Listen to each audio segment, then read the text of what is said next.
कहानी का शीर्षक the watchman of symbol zero.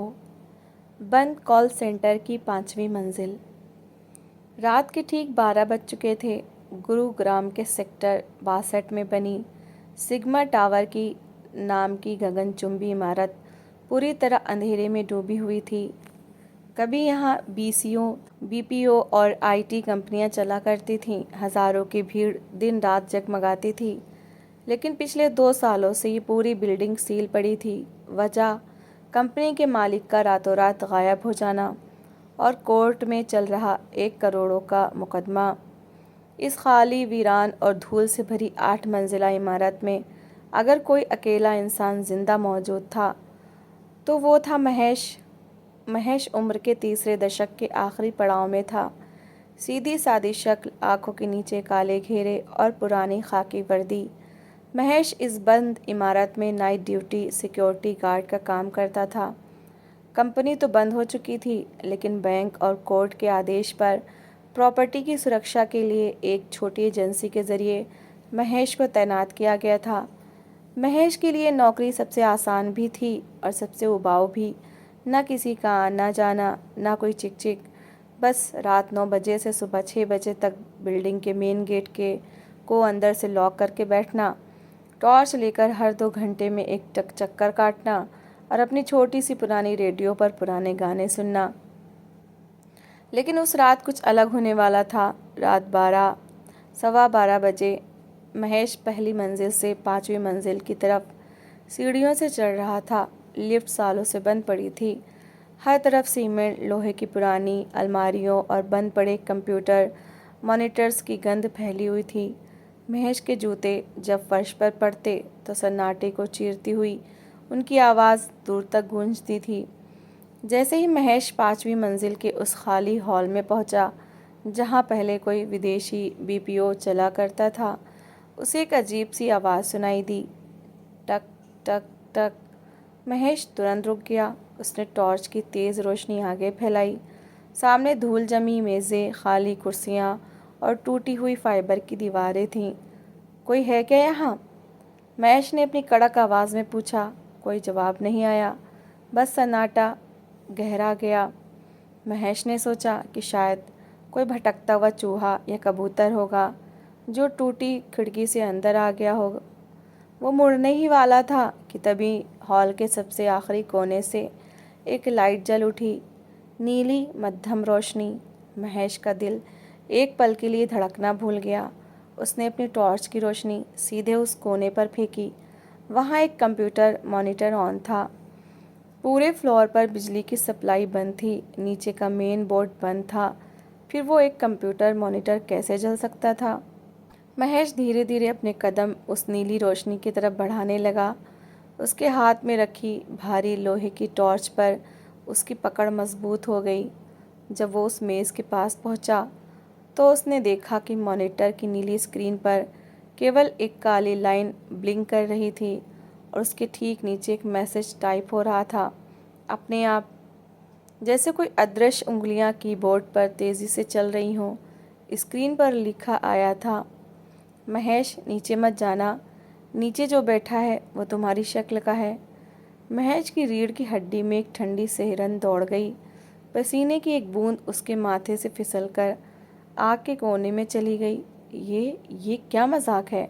Mahesh बुदबुदाया। उसने कीबोर्ड को देखा। उस पर इतनी धूल जमी थी कि अगर कोई उंगली रखता तो निशान छूट जाता, लेकिन धूल जस की तस थी। चाबियां अपने आप नीचे दब रही थीं, जैसे हवा में उंगलियां चल रही हों। तभी स्क्रीन की इंक बदली और लाल रंग का टेक्स्ट चमका, वो 5 मिनट पहले मेन गेट से अंदर आया है। उसके पास भी वही खाकी वर्दी है, वही टॉर्च है और वो अभी लिफ्ट की शाफ्ट के पास खड़ा होकर तुम्हारा इंतज़ार कर रहा है। महेश ने अपने हाथ में पकड़े वॉकी टॉकी की तरफ देखा। एजेंसी ने उसे एक सस्ता सा वॉकी टॉकी दिया था ताकि अगर ग्राउंड फ्लोर का दूसरा गार्ड, जो अक्सर अनुपस्थित रहता था, आए तो बात हो सके।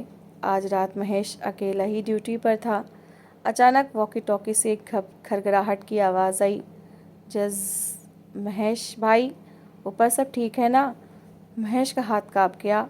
वॉकी टॉकी से जो आवाज़ आई थी वो किसी और की नहीं बल्कि स्वयं महेश की अपनी आवाज़ थी। बिल्कुल वही टोन, वही स्वर, वही ठहराव। महेश ने थरथराते हाथों से वॉकी टॉकी का बटन दबाया। कौन बोल रहा है नीचे से?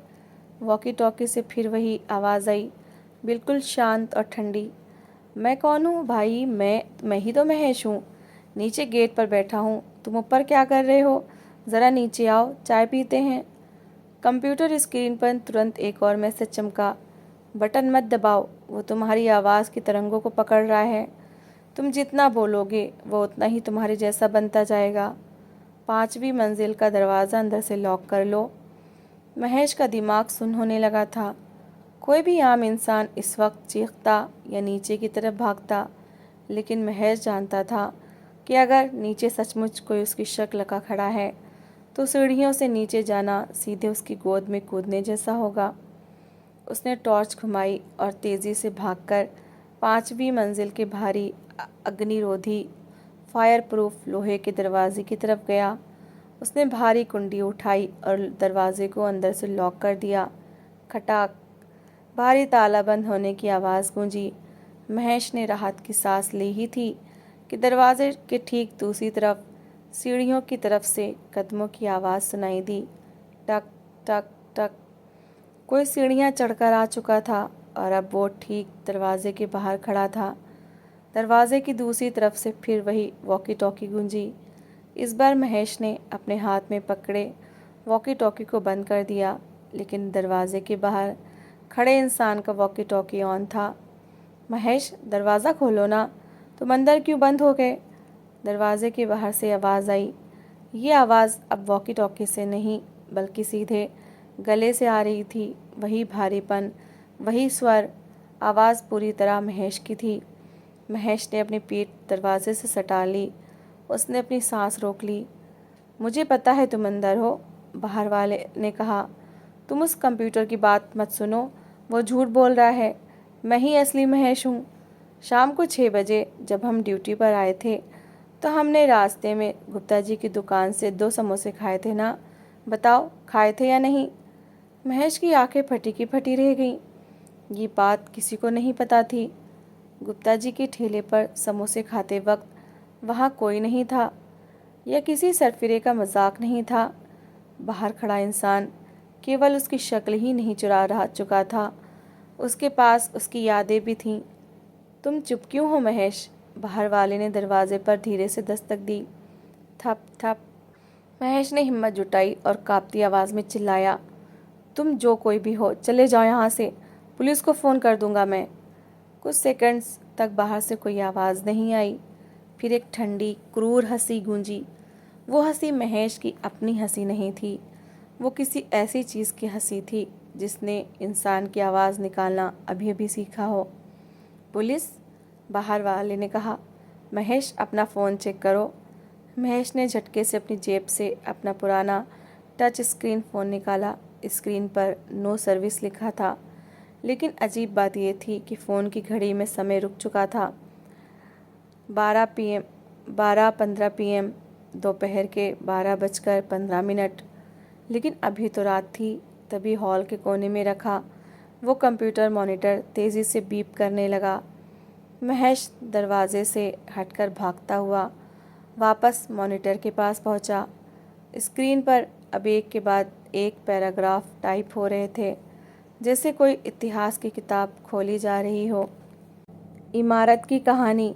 वर्ष 2001 में इस इमारत के नीचे एक भूमिगत लैब, अंडरग्राउंड लैब बनाई गई थी। प्रोजेक्ट का नाम था सिंबल श्यून। यहाँ इंसानी चेतना और प्रतिध्वनि पर प्रयोग होते थे। प्रयोग असफल रहा। लैब में काम करने वाले सभी 5 लोग गायब हो गए, लेकिन उनकी यादें और उनके शरीर के आकार इस इमारत की दीवारों में कैद रह गए। वो शिकार ढूंढते हैं। जब इमारत में कोई अकेला इंसान आता है तो वो उसकी एक एक याद को सोखते हैं। जब यादें पूरी हो जाती हैं तो वो उसका शरीर ले लेते हैं और असली इंसान दीवार का हिस्सा बन जाता है। तुम्हारी 70% यादें वो ले चुका है महेश, इसीलिए उसे गुप्ता जी के समोसे याद थे। अगर उसने बची हुई 30% यादें भी ले लीं तो तुम गायब हो जाओगे। महेश के हाथों के तोते उड़ गए। उसने अपने दिमाग पर जोर डाला। मेरी माँ का नाम क्या है? उसने मन में सोचा। सन्नाटा। मेरी माँ का नाम। महेश की सांसें तेज हो गईं। उसे अपनी माँ का नाम याद नहीं आ रहा था। उसके बचपन के घर का रंग कैसा था उसे याद नहीं था। उसकी यादें मिट रही थीं। नहीं नहीं। महेश अपना सिर पकड़कर नीचे बैठ गया। अगर वो यहाँ बैठा रहा तो धीरे धीरे अपनी पहचान पूरी तरह भूल जाएगा और बाहर खड़ा वो दूसरा महेश पूरी तरह उसका स्थान ले लेगा। तभी स्क्रीन पर नया मैसेज आया। तुम्हें बेसमेंट 3 में जाना होगा। वही सिंबल श्यून का मुख्य सर्वर है। वहाँ एक लाल रंग का स्विच है। अगर तुमने उसे बंद कर दिया तो ये प्रतिध्वनि नष्ट हो जाएगी। लेकिन वहाँ जाने का रास्ता 5वीं मंजिल से नहीं बल्कि वेंटिलेशन शाफ्ट से होकर जाता है। महेश ने ऊपर छत की तरफ देखा। वहाँ एक बड़ा चौकोर एसी डक्ट का ढक्कन लगा हुआ था। लेकिन तुम कौन हो? महेश ने चिल्लाकर उस मॉनिटर से पूछा। तुम मेरी मदद क्यों कर रहे हो? स्क्रीन पर कुछ पल की खामोशी रही, फिर टाइप हुआ। मैं इस इमारत का पहला गार्ड था। साल 2001 में मेरा नाम अमित था। मैं समय पर नीचे नहीं पहुंच पाया था, इसलिए आज मैं सिर्फ इस स्क्रीन में एक कोड बनकर रह गया हूँ। जल्दी करो महेश, वो दरवाज़ा तोड़ने वाला है। धड़ाम। 5वीं मंजिल के लोहे के दरवाजे पर एक भारी प्रहार हुआ। दरवाजे की लोहे की चादर बीच में से मुड़ गई। बाहर खड़ा वो अब पूरे जोर से दरवाजे पर लाते और भारी चीज़ें मार रहा था। महेश के पास सोचने का समय नहीं था। उसने तुरंत पास रखी एक भारी मेज़ को घसीटकर एसी डक्ट के नीचे लगाया। मेज़ पर चढ़कर उसने अपनी टॉर्च के पिछले हिस्से से डक्ट के जंग लगे पेंचों को ठोका। खट खट खट। ढक्कन नीचे गिर गया। एक गहरा, बदबूदार और पूरी तरह काला सुराख उसके सामने था। नीचे दरवाज़ा टूटने की तेज़ आवाज़ आई। लोहे का ताला टूट चुका था। महेश, मैं अंदर आ रहा हूँ। नीचे से वही भयानक अपनी ही आवाज़ गूंजी। महेश ने बिना एक सेकंड गवाए अपनी टॉर्च को मुंह में दबाया और एसी डक्ट के काले पेट में रेंगना शुरू कर दिया। एसी डक्ट का अंदरूनी हिस्सा इतना संकरा था कि महेश के कंधे दोनों तरफ की लोहे की दीवारों से घिसट रहे थे। हर तरफ धूल, मकड़ी के जाले और मरे हुए कॉकरोच पड़े थे। महेश आगे रेंग रहा था। टॉर्च की रोशनी उसके मुंह में दबी होने के कारण आगे की सिर्फ 2 फीट जगह को रोशन हो रही थी। अचानक उसके पीछे डक्ट के अंदर खरोचने की आवाज़ आई। Scratch scratch scratch. कोई उसके पीछे डक्ट में घुस चुका था और वो बहुत तेज़ी से रेंग रहा था। महेश, रुक जाओ ना, आगे बहुत अंधेरा है। पीछे से आवाज़ आई। इस बार आवाज़ सिर्फ 2 फीट दूरी से आ रही थी। महेश ने अपनी रेंगनी की रफ्तार बढ़ा दी। उसकी कोहनियाँ और घुटने छिल गए थे। खून बहने लगा था, लेकिन खौफ का पारा इतना चढ़ चुका था कि उसे दर्द का एहसास ही नहीं हो रहा था। उसने मन ही मन में दोहराना शुरू किया ताकि बची हुई यादें ना खो जाएं। मेरा नाम महेश है। मैं गाज़ियाबाद का रहने वाला हूँ। मेरी एक बहन है, उसकी शादी। बहन का नाम। महेश का दिमाग फिर से खाली होने लगा। नाम गायब हो चुका था। नहीं नहीं। वो अंदर ही अंदर चीखा। सामने डक्ट का एक मोड़ आया जहाँ से नीचे की तरफ एक वर्टिकल सीधा पाइप जाता था। महेश ने बिना सोचे समझे उस पाइप में छलांग लगा दी। वो नीचे फिसलने लगा। 5वीं मंजिल से चौथी, तीसरे से दूसरी, पहली और सीधे बेसमेंट में। धड़ाम। महेश पानी और कीचड़ से भरे एक गहरे गड्ढे में जा गिरा। उसका टॉर्च हाथ से छूटकर पानी में गिर गया और बुझ गया। चारों तरफ खूब अंधेरा छा गया। पानी में से हाँफते हुए महेश बाहर निकला। हवा में रसायन, सड़न और जंग की तीखी गंध थी। उसे अपने आसपास कुछ अजीब सी रोशनी महसूस हुई। उसने आंखें मली। वो बेसमेंट 3 में था।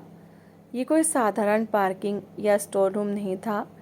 ये एक बहुत बड़ा गोल कमरा था। दीवारें कंक्रीट की नहीं बल्कि शीशे की थीं और उन शीशों के पीछे हज़ारों नीली हरी रोशनी की ट्यूब्स जल रही थीं। कमरे के बीचों बीच एक विशालकाय मशीन रखी थी। जो एक इंसानी दिमाग के आकार की थी। उसमें से सैकड़ों तार निकलकर फर्श पर फैले हुए थे और उस मशीन के ठीक सामने एक पुरानी लाल रंग की बटन वाली कंसोल टेबल थी। मैं पहुंच गया।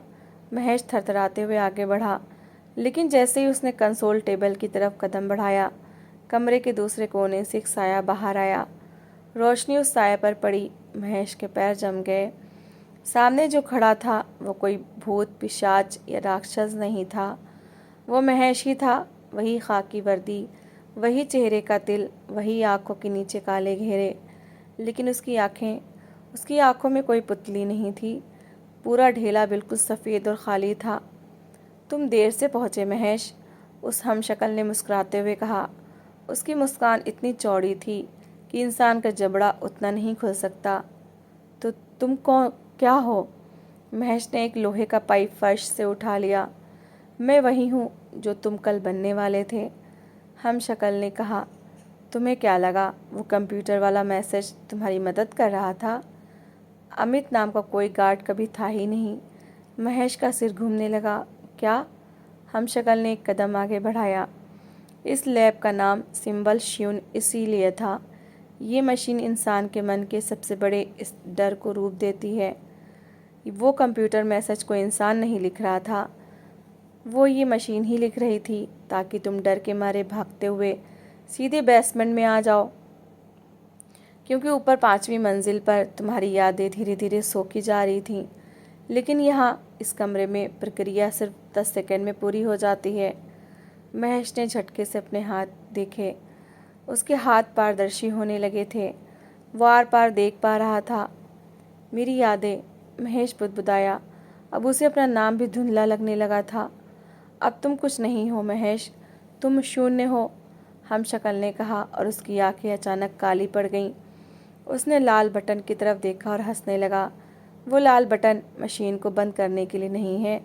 वो बटन इस पूरे सिस्टम को शहर के मेन पावर ग्रिड से जोड़ने के लिए है। अगर वो बटन दब गया तो हम इस इमारत से बाहर निकलकर पूरे शहर में फैल जाएंगे। महेश को अब समझ आया। पूरा खेल एक भूलभुलैया था। उसे डराया गया, भगाया गया और यहाँ तक लाया गया ताकि वो अनजाने में उस लाल बटन को दबा दे और इस बुरी ताकत को बाहर निकलने का रास्ता दे दे। उसके पास अब सिर्फ कुछ सेकंड्स बचे थे। उसकी टांगें हवा में गायब हो रही थीं। उसकी पहचान, उसका अस्तित्व सब मिटने की कगार पर था।